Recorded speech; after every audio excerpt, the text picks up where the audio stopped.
let's dive a little into kind of my childhood. So I was about 12, 13 when I was first introduced into the world that is the internet. And with that, one of the first video games that I was ever introduced to, besides Destiny, Minecraft, and things like that, there was Bioshock, and more specifically, Bioshock Infinite. So of course, being the age that I was never actually allowed to play these games, so I would turn to YouTube to watch playthroughs of these video games. And when I watched a playthrough of Bioshock Infinite, I was immediately attached to Elizabeth. So moving forward to today, when I was gifted the collection of Bioshock for my birthday and started my own playthrough of Bioshock Infinite, I once again was immediately attached to Elizabeth, which in turn, I very quickly made the decision that I was going to cosplay Elizabeth. Essentially, all this video is making childhood me happy.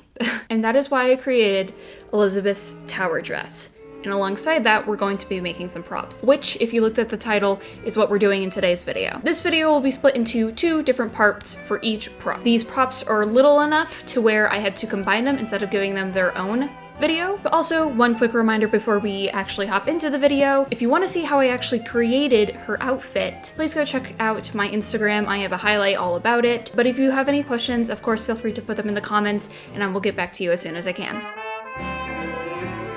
Let's start with her necklace.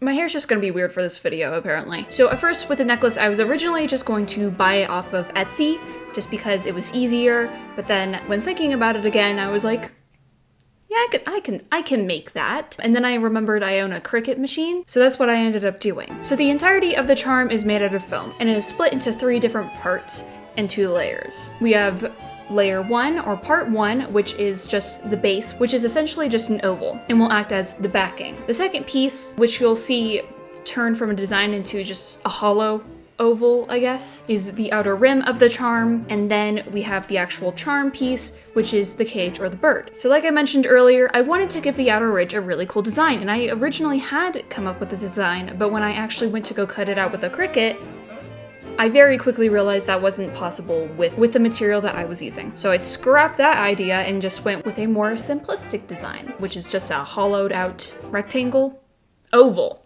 not rectangle. But besides that, the charm pieces actually came out pretty well, although the cage was a little difficult. But once that was finished, the rest was pretty simple to do. I just about malfunctioned here, so I think I'm just gonna redo this. Essentially, all I'm trying to say is, once I had figured out what to do with the rim, the rest was just easy sailing. Anyways, now back to the video. I just glued all the layers using contact cement.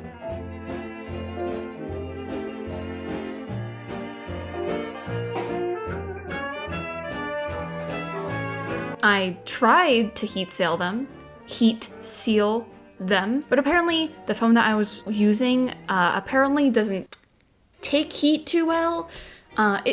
It didn't do anything. Anyway, I used Plasti Dip to prime the charms, and then I used acrylic paint that I already had on hand to paint them, and then used Mod Podge to seal them. But once after that, the charm was essentially done. For the actual choker or necklace piece, the ribbon piece, thankfully the day beforehand I had gone to Michael's and had found this basically perfect lace ribbon. It was the perfect color, so I decided to use that. However, there was one problem, which was the width. It was way too big. But after doing a little test to see if it would just fall apart on me, I decided to just cut the ribbon in half, and it worked out great. And then finally, to attach the charms, I just hot glued them together. And then I added support to the back of the charm just to make sure that it wasn't going anywhere when I wore it. But then that was it. The necklaces were done. On to part 2, which is the lockpick set.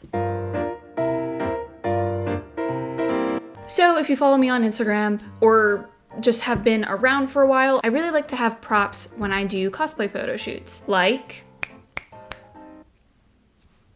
so of course when it came to Elizabeth, she was no exception. I was going to make some props for her. And I already knew that I wanted to do the necklaces and I wanted to make the charms, but I wanted another accessory just because I really do like holding something in a photo shoot, just something to mess with, something to hold, all that good stuff. When I was deciding what I wanted to make for her prop-wise, I found she doesn't really have many props just because Booker is always holding her things in the game. But then I remembered, and I don't know how I forgot about this, but in the game, she can pick locks, and it plays a big role in advancing within the game because Booker can do that. And so when I remember that, it was like, I'm making a lockpick set.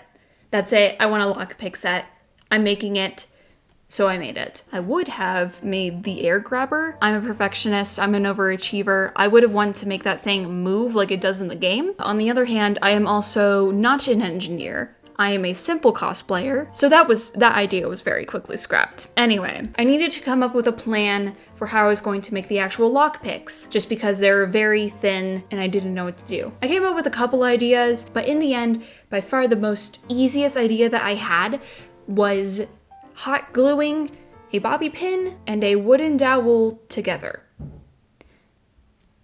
It worked. So once I had my idea finalized, I cut the wooden dowels to size and then I decided to sand them just because knowing me, I wanted to prevent injury. Excuse me. What? Get off my mic. Leave. Okay. Bye. So when I first came up with my idea, I was like, oh, I'm gonna cover this whole thing in foam clay just to hide the seam. But when I opened that container and actually slapped the foam clay onto the wooden dowel, I very, very quickly realized that I absolutely despise foam clay. And so I chucked that idea into the trash can. So I scrapped that idea and decided that I was just going to cover the foam dowel in 2mm foam, sand it, and then I was going to use the foam clay to fill in any holes or mistakes that I had. We'll get back to the lockpicks in just a second. But for right now, we are going to talk about how I made the case for this. So to mimic the small lockpick set in Bioshock Infinite, I decided to go with using fake leather. It was relatively easy. I just kinda roughly measured, drew, and cut out the shape that I needed using my reference photo. Now, obviously in the reference photo, it only has one strap to keep it closed. However, when I went to try and close it, the fabric didn't want to close properly, so I just added an extra strap to keep it shut. Speaking of which, I also didn't end up putting buckles on this thing just because I am working on a budget here and I had no buckles, so there is no buckles. However, just tying it shut works. So, also, just a pro tip that I'm about to give you. If you're working with fabrics such as fake leather or pleather or anything like that, sandwich the fabric between 2 layers of tissue paper. It really helps your machine run through the fabric instead of getting caught on literally everything. Plus, ripping off the tissue paper, it's very satisfying. It's very satisfying. Most of the time.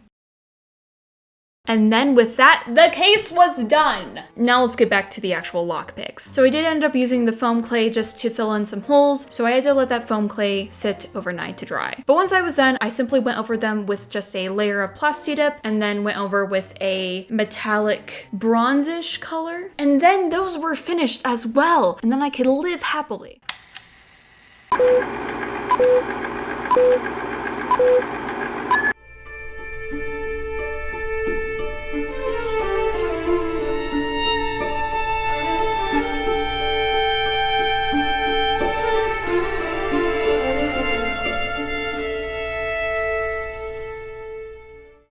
It just feels so nice to just not just have the accessories done, but also like the costume. Like again, Elizabeth holds a very special place in my heart even back then. And so just like finishing the costume and like the accessories, that made child me very happy. Now with that out of the way, let's demolish these accessories. Of course, I am not entirely happy with how these turned out, and there is definitely a few things that I would change, such as I would really like to redesign those charms. I think I could have done a lot better, and if I had actually sat down and thought it through, I probably could have figured it out, but just because I was on such a time frame and I have zero patience, that's just how it ended up to be. But most importantly, those lockpicks. If I had the money and the supplies, I would have just simply made them out of Warbler. One of the plans was to make it out of 2mm foam, but I don't know.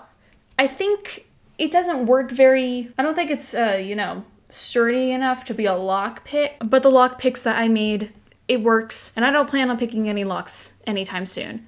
At least with that set. We'll see how I'm feeling. But yeah, everything is complete. That is it, and you've reached the end of this video, which thank you for doing so. I really hope you enjoyed the video, even though I have some complaints. I really enjoyed making these props, and I do hope to make more videos like this of just me making things, so I hope you are also interested in that. And if you have any ideas for what you want to see me make next, please leave those down in the comments. But besides that, I hope you subscribe if you haven't already, like this video if you want to, and I will see you in the next video. Bye everyone!